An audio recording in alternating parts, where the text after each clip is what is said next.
புளிக்குழம்பு இப்படி செஞ்சு பாருங்கள். குட்டீஸ்லேருந்து பெரியவங்க வரைக்கும் எல்லாருக்குமே ரொம்ப ரொம்ப பிடிக்கும். வீட்டில் செஞ்சு நீங்களும் அசத்துங்க. இப்போ இதுக்கு வந்து நான் 200 கிராம் வெண்டைக்காய் எடுத்து கழுவி கட் பண்ணி வச்சுருக்கேன். இப்போ இதை வந்து நம்ம ஃப்ரை பண்ணிக்க போகிறோம்.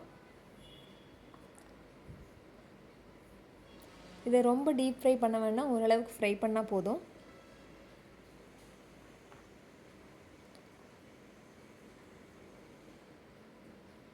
இப்போ இது கூட உப்பு கொஞ்சம் சேர்த்துக்கலாம்.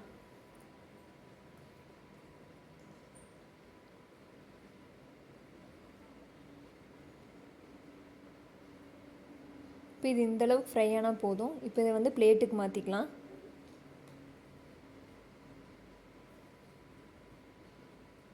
இப்போ புளிக்குழம்பு செய்கிறதுக்கு தேவையான இன்க்ரீடியன்ட்ஸ் வந்து ஒரு லெமன் சைஸ் புளி ஊற வச்சுருக்கேன், 1 கப் சின்ன வெங்காயம், 10 to 15 பல் பூண்டு, கொஞ்சம் கருவேப்பிலை, 1 டீஸ்பூன் வெந்தயம், 2 டேபிள் ஸ்பூன் குழம்பு மிளகாய்த்தூள், 1 table spoon Kashmiri chilli powder, 1 teaspoon மஞ்சள் தூள், அப்புறம் ஒரு சின்ன சைஸ் தக்காளியை வந்து அரைச்சி வச்சுருக்கேன். நான் வெண்டைக்காய் ஃப்ரை பண்ண கடாயிலேயே தான் வந்து நான் குழம்பு வைக்க போகிறேன். இப்போ இதில் எண்ணெய் காஞ்சதும் 1 டீஸ்பூன் கடுகு சேர்த்துக்கலாம்.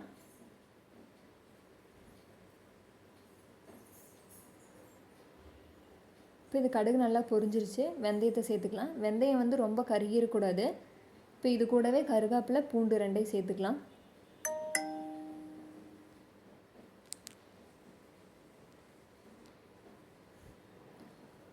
இப்போ பூண்டு வந்து ஒரு 2 செகண்ட் வணங்கட்டும்.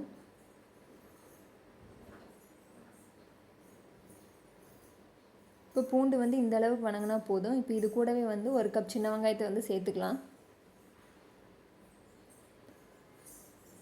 சின்ன வெங்காயம் வந்து நீங்கள் எவ்வளோ சேர்க்குறீங்களோ அந்த அளவுக்கு வந்து கிரேவி திக்காக வரும். இப்போ இது நல்லா கோல்டன் ப்ரௌன் ஆகிற வரைக்கும் நல்லா வணக்கிக்கலாம். இப்போ இது நல்லா வணங்கிருச்சு.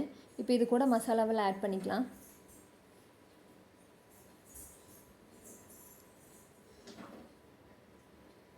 இப்போ மசாலாவோட பச்சை வாசனை போகிற வரைக்கும் இது ஒரு 2 நிமிஷம் குக் ஆகிக்கிட்டோம். இப்போ இது நல்லா எண்ணெய் பிரிஞ்சு வரும்போது நம்ம தக்காளி ஆட் பண்ணிக்கலாம்.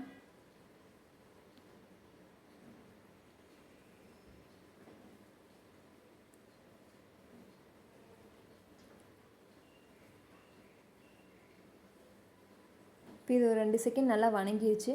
இப்போ இது கூட வந்து நான் தக்காளி அரைச்ச தண்ணியை 1 டம்ளர் எடுத்து வச்சுருக்கேன். இப்போ அதையே சேர்த்துக்கலாம்.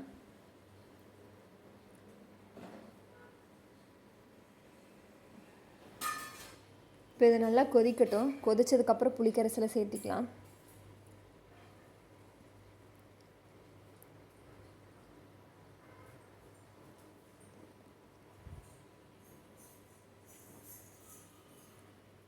இப்போ இது ஒரு 2 செகண்ட் நல்லா கொதிக்கட்டும். இப்போ இதுக்கு வந்து நம்ம தேங்காய் பால் ரெடி பண்ணிட்டு வந்துடலாம்.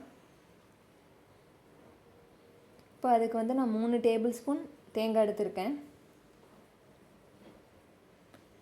இது கூடவே 1/2 டீஸ்பூன் சீரகம் எடுத்துக்கலாம்.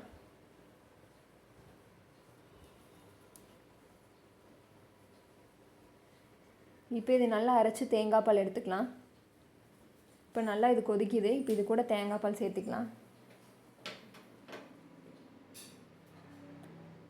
இப்போ இது வந்து தேங்காய் பால் கூட வந்து ஒரு 5 to 10 மினிட்ஸ் வந்து நல்லா கொதிக்கட்டும்.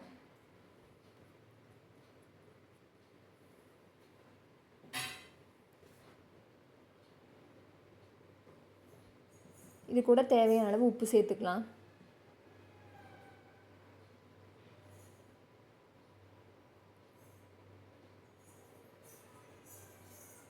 இப்போ இது நல்லா கொதிக்குது. இப்போ இது கூட வந்து நம்ம ஃப்ரை பண்ண வெண்டைக்காய் சேர்த்துக்கலாம். அவ்வளோதான். இது ஒரு 2 மினிட்ஸ் இருந்தால் போதும்.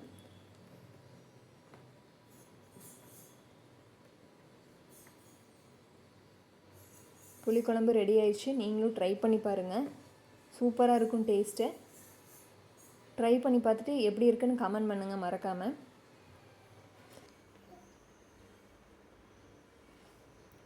உங்களுக்கு இந்த வீடியோ பிடிச்சிருந்துச்சுன்னா மறக்காமல் சமையல் வித் கவி சேனலை சப்ஸ்கிரைப் பண்ணிடுங்க. அப்போ தான் தொடர்ந்து வீடியோஸ் உங்களுக்கு வரும்.